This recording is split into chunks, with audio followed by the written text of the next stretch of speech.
class, here is a linear regression equation that I created, and I created this by looking at the price and age of 8 Corvettes. I actually did look up these Corvettes online, so it's a random selection of used Corvettes that I found online, ranging from 2 years old to 7 years old, and you can see I had 3 of them that were 4 years old, 2 that were 6 years old, 1 that was 7, and 2 of them that were 2 years old.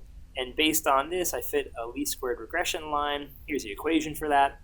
Essentially, you can see the slope is negative $2,804 approximately, and the y-intercept is about $52,000. The r-squared for the model is 0.503, or in other words, since it's the r-squared, we can interpret that as saying that about 50% of the variation in y, which is the price of the Corvette, can be explained by the ages of the Corvette, right? So if you know the age of a Corvette, that goes a long way to predicting its final price, right? So in other words, about half of the total variation in price can be explained by the age of the car. That's really useful then.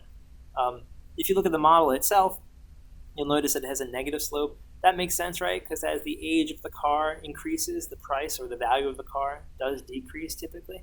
And then when x is 0, that would be essentially the y-intercept. That would be also equating to the idea of a brand new car. So if it's 0 years old, it's brand new.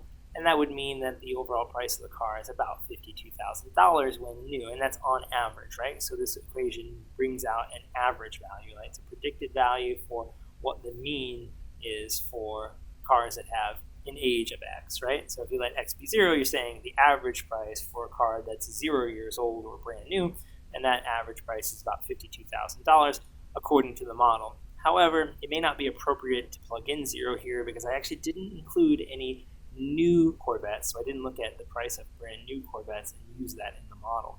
So I left that out, and because I left that out, maybe x equals 0 is an inappropriate value to plug into the equation here. However, it's totally interpretable, right? If you had to interpret it, it would mean what?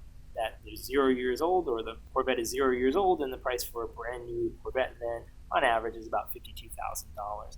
Okay, so all of that we've seen before. So what the video is for is not for that. It's to say, okay, given that regression line, what I want to do is say, what if I plugged in 5 years old, right? So I put 5 years old into this model, right? It's saying the price would be somewhere around here, which if you look over is somewhere around here, so I don't know what that is. Maybe it's $37,500 or something, right? Say that's approximately the price that the equation predicts. So if I put that in there, then the number I get out is essentially a point estimate of the average price for Corvettes that are 5 years old. What I'd like to do, though, is to have, instead of just a single number to tell me where I think the average is, right? Like a point estimate is typically, right? The X bar, for example, was a single number that tried to predict the population mean of something. In this case, my little y that comes out of this equation, it's just like that. It's like an X bar, but what it really is the average price I predict a 5-year-old Corvette to be worth, right? And what I want to do from there is create a confidence interval around it or a prediction interval. So let's take a look at that, and that's what this video is really about, just interpreting those intervals. I'll ask you to do that on the test, so I want you to basically know their general interpretation. It's really easy, actually. So here are the 2 intervals. First, we have a prediction interval. A prediction interval is trying to predict the price for a specific Corvette, right? One that you have in mind, right? So you know this Corvette, you saw it on a lot somewhere, you found out it was 5 years old, and you're thinking, oh, what's it going to cost?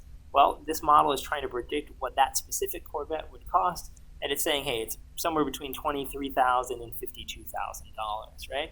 It's a pretty wide interval, but that's the nature of prediction intervals. They tend to be pretty wide because they're trying to predict the price for a specific individual Corvette. And that, of course, is going to have typically more variation than if you're trying to predict the average price of Corvettes that are 5 years old. That's what the second interval does, right? A 95% confidence interval here is constructed for Corvettes that are 5 years old, and the average price of Corvettes that are 5 years old is what's supposed to be contained within the interval. So you notice the interval is a lot more narrow, right? It goes from $33,000 to roughly $43,000, right? So just a $10,000 span here, where this is almost a $30,000 span, right? It's pretty close to a $30,000 span here. This is only about a $10,000 span. And the reason why this interval is so much more narrow is because you're trying to predict the average price for Corvettes that are 5 years old, not the specific price for a Corvette you have in mind, right?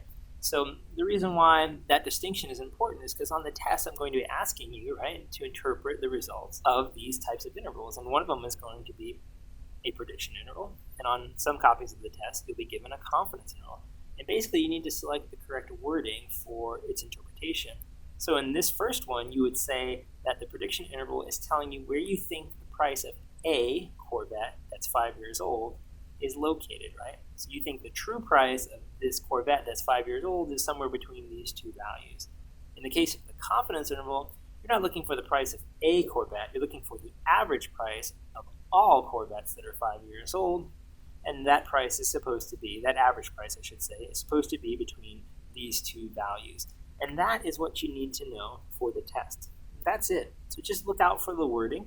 It's going to be giving you this kind of interval, right? And just look for the wording. Is it a prediction interval or a confidence interval? Remember, if it's a prediction interval, this is where the individual price of a Corvette is supposed to be. If it's a confidence interval, this would be where the average price is supposed to be.